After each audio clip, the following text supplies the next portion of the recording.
pada pergantian tahun, pada waktu raja-raja biasanya maju berperang, maka Daud menyuruh Yoab maju beserta orang-orangnya dan seluruh orang Israel. Mereka memusnahkan Bani Amon dan mengepung kota Raba, sedang Daud sendiri tinggal di Yerusalem. Sekali peristiwa pada waktu petang, ketika Daud bangun dari tempat pembaringannya, lalu berjalan-jalan di atas sotoh istana, tampak kepadanya dari atas sotoh itu seorang perempuan sedang mandi. Perempuan itu sangat elok rupanya. Lalu Daud menyuruh orang bertanya tentang perempuan itu, dan orang berkata, "Itu adalah Batsheba binti Eliam, istri Uria orang Het itu." Sesudah itu Daud menyuruh orang mengambil dia. Perempuan itu datang kepadanya. Lalu Daud tidur dengan dia. Perempuan itu baru selesai membersihkan diri dari kenajisannya. Kemudian pulanglah perempuan itu ke rumahnya. Lalu mengandunglah perempuan itu dan disuruhnya orang memberitahukan kepada Daud. Demikian. "Aku mengandung." Lalu Daud menyuruh orang kepada Yoab mengatakan, "Suruhlah Uria orang Het itu datang kepadaku." Maka Yoab menyuruh Uria menghadap Daud.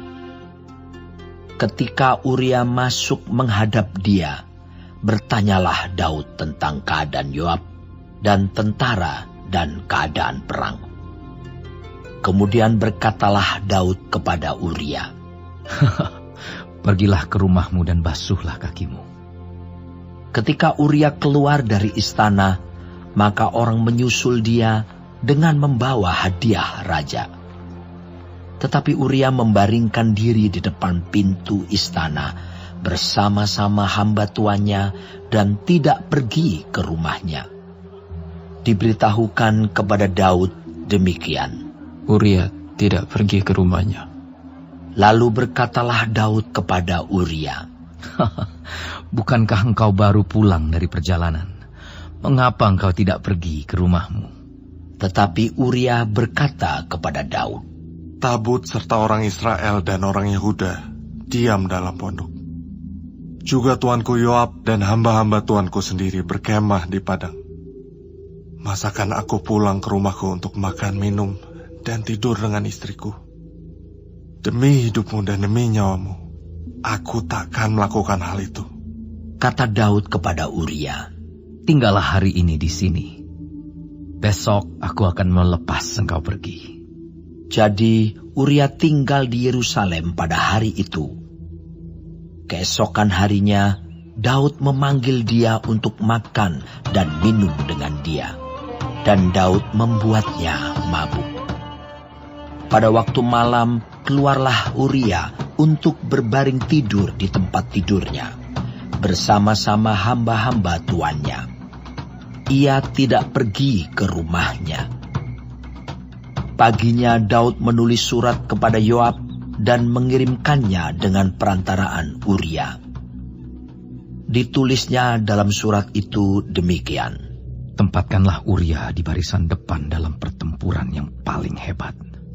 Kemudian kamu mengundurkan diri daripadanya, supaya ia terbunuh mati." Pada waktu Yoab mengepung kota Raba, ia menyuruh Uria pergi ke tempat yang diketahuinya ada lawan yang gagah perkasa.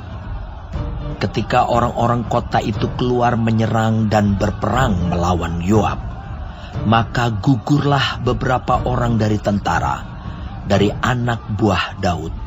Juga Uria, orang Het itu, mati. Kemudian Yoab menyuruh orang memberitahukan kepada Daud jalannya pertempuran itu. Ia memerintahkan kepada suruhan itu demikian, "Jika engkau sudah selesai mengabarkan jalannya pertempuran itu kepada raja, dan jikalau raja menjadi geram dan berkata kepadamu, 'Mengapa kamu demikian dekat ke kota itu untuk berperang? Tidakkah kamu tahu bahwa orang akan memanah dari atas tembok siapakah yang menewaskan Abimelek bin Yerubeset? Bukankah seorang perempuan menimpakan batu kilangan kepadanya dari atas tembok, sehingga ia mati di Tebes? Mengapa kamu demikian dekat ke tembok itu? Maka haruslah engkau berkata, juga hambamu Uria, orang Het itu, sudah mati. Lalu pergilah suruhan itu, dan sesampainya ia memberitahukan kepada Daud segala yang diperintahkan Yoab kepadanya. Suruhan itu berkata kepada Daud, orang-orang itu lebih kuat daripada kami, dan keluar menyerang kami di padang. Tapi kami mendesak mereka kembali sampai ke lubang pintu gerbang. Pada waktu itu pemanah-pemanah menembak kepada hamba-hambamu dari atas tembok, sehingga beberapa dari hamba raja mati. Juga hambamu Uria, orang Het itu, sudah mati.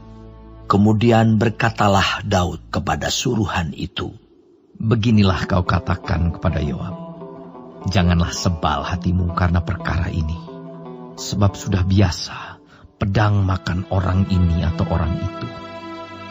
Sebab itu perhebatlah seranganmu terhadap kota itu, dan runtuhkanlah itu. Demikianlah kau harus kuatkan hatinya. ketika didengar istri Uria bahwa Uria suaminya sudah mati, maka merataplah ia karena kematian suaminya itu. Setelah lewat waktu berkabung, maka Daud menyuruh membawa perempuan itu ke rumahnya.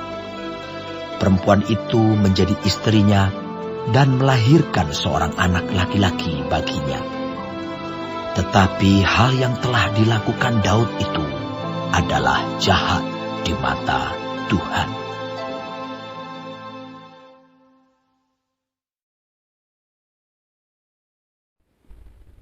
Shalom, saudara-saudaraku yang kekasih di dalam Tuhan Yesus. Puji Tuhan kalau kita masih hidup hari ini dan dapat mempelajari firman Tuhan dari 2 Samuel 11 mengenai Daud dan Batsheba. Kisah ini sangat mengejutkan. Dosa telah masuk dalam kehidupan Daud dan akibatnya hidupnya berubah total. Daud jatuh dalam dosa perzinahan. Ia seharusnya maju berperang melawan Bani Amon, tapi ternyata ia bersantai-santai di Yerusalem. Dan karena ia tidak bisa menguasai diri, ia jatuh dalam perzinahan dengan istri Uria, orang Het, komandan pasukannya yang sangat setia. Akibatnya Batsheba hamil. Lalu Daud panik. Ia mengatur kejahatan baru, siasat busuk. Dosa telah menguasai hidup Daud. Daud berusaha agar Uria meniduri istrinya, tapi maksud ini gagal. Lalu Daud merancangkan kejahatan yang lebih lagi, yaitu kematian Uria. Dia atur dengan Panglima Yoab. Sungguh sadis. Daud tidak mampu mengendalikan nafsunya. Jadi hati-hati. Firman Tuhan berkata di dalam 1 Petrus 5 ayat 8, Efesus 6 ayat 16 sampai 17. Hati-hati, waspada. Dosa selalu berusaha menjerat kita pada saat yang tidak pernah kita duga.